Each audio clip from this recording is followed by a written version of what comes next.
Mga idol, oh, bali TMX 155. Papalit tayo ng head spring. Yan, original ni 155, oh.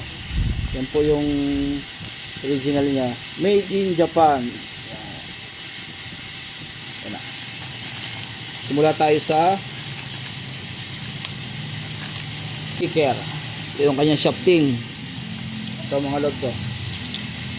Ang paglalagay nito, dito muna. Yan, may washer sa dulo. Tapos may washer din siya dito sa loob. Yan, ang washer niya. Yan. Ang tamang lagay nito, kailangan nakataob. Yan, oh. Nakaangat, hindi pwede siyang nakaganto. Hindi siya pwedeng nakaganyan. Mali yan. Iingay. Kailangan nakaganyan. Tapos yung kick spring, nakaganyan siya. Tapos susunod natin dito ay yung kanyang stopper. Yun, stopper retainer. Tapos wala siyang washer dito kasi ito ay 155. Lalagay natin sa mga nagtatanong, basag to, walang problema yan kahit nabasag yan. Okay lang yan. Ganyan lang, tapos pipihitin. Pagkapihit, lalagay natin yung bolt dito. Ito mga lods, may meron siyang o-ring.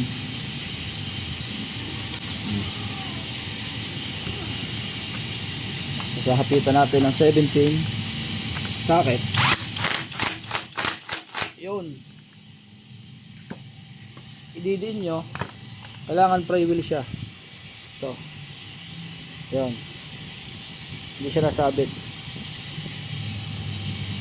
Tapos dito tayo sa counter shaft. Tapos ito mga lods, tamang lagay ni 155, ganyan. Yan na yung tamang lagay niya. Pero ito naman, kaya minsan tayo sa mga video natin, bakit ba tayo nagbabaliktad dito mga lodi? May purpose tayo kaya tayo nagbabaliktad ng ganito. Pag nakita natin may tama na yung segunda, binabaligtad ko to mga lodi, ginaganyan ko siya. Ngayon, sa mga nagtatanong kung bakit daw baligtad, walang problema yon. Kasi yan naman, iisa din yan. Kumbaga yung gear niya, kahit mabaligtad to, wala naman tatamaan yan dito. Yun din yun. Kahit maglagay tayo ng washer dalawa, yun pa rin yung clearance niya. Kaya lang tayo nagbabaliktad na ganun nga yung pagkarto. Kasi nga, purpose natin mga lods ay yung segunda niya kung may tama. Maingay, kaya tayo nagbabaliktad noon.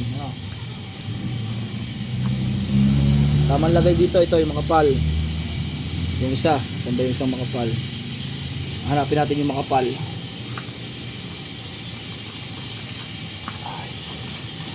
Ito. Yan. Ito mga boss, yung malaki.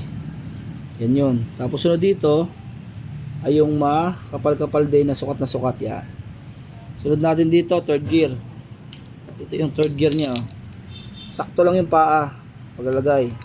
Pagka ganito kasi lawas yung paa niya. Oh. Yan, hindi magkakaigi. Ay pumasok. Baligtad dyan. Ito yung tama. Ayan. Tapos ito yung mga pyesa niya. Lalagyan na natin sa kicker tong washer na maliit. May washer siya dito. Ayan. Tapos primera. May bushing. Pag hindi kumasya yung bushing, baligtad dun sa idle gear. Pag kumasya naman, okay. Yun, sukat. Ito yung washer na manipis, magkatulad. Yung na doon sa loob, magkatulad lang yan, magkabila kahit magkabaligtad. Tapos sa kicker, ito yung idle gear nya. Ayan. Tapos washer, truss washer, saktong-sakto na makapal, na pinakamalapad sa lahat. Ayan. Buo na yung ating counter shaft. Ito naman yung ating main shaft. Yung main shaft natin, ito yung makapal din sa second gear. Pero sa second gear may truss washer. Ayan, oh. Yan, may spline washer. Spline washer yan mga lods. Yan, oh. Spline washer yan, oh. Yan. Tapos ito. At sa ibabaw. Tigalwa yan pagka 155. Tapos lalagay natin tong idle gear or starter gear natin. Ito yung pinakamanipis. Ang katulad nito yung sa kicker, pinasa gitna. Kahit magkabaligtad yung sa kicker at ito, parehas ang sukat. Yun, lagyan natin. And next, paganyan. Buuin na natin mga lods. Oh. Kaya nga sa mga nagtatanong po bakit tayo nagbabaligtad dito mga lods, walang problema yon. Ang purpose natin kaya tayo nagkakabaligtad niya, makapal kasi to, para yung kain ng segunda, mabawasan yung kain dun sa kabila. Yung ugong niya, mabawasan. Walang problema yan kahit magkabaligtad.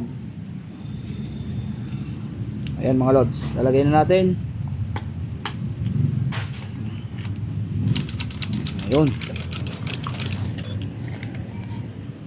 Tapos, paglalagay naman ito, yung malaki sa ilalim, ganyan, lalagay natin sa trasera. Kakawit nyo.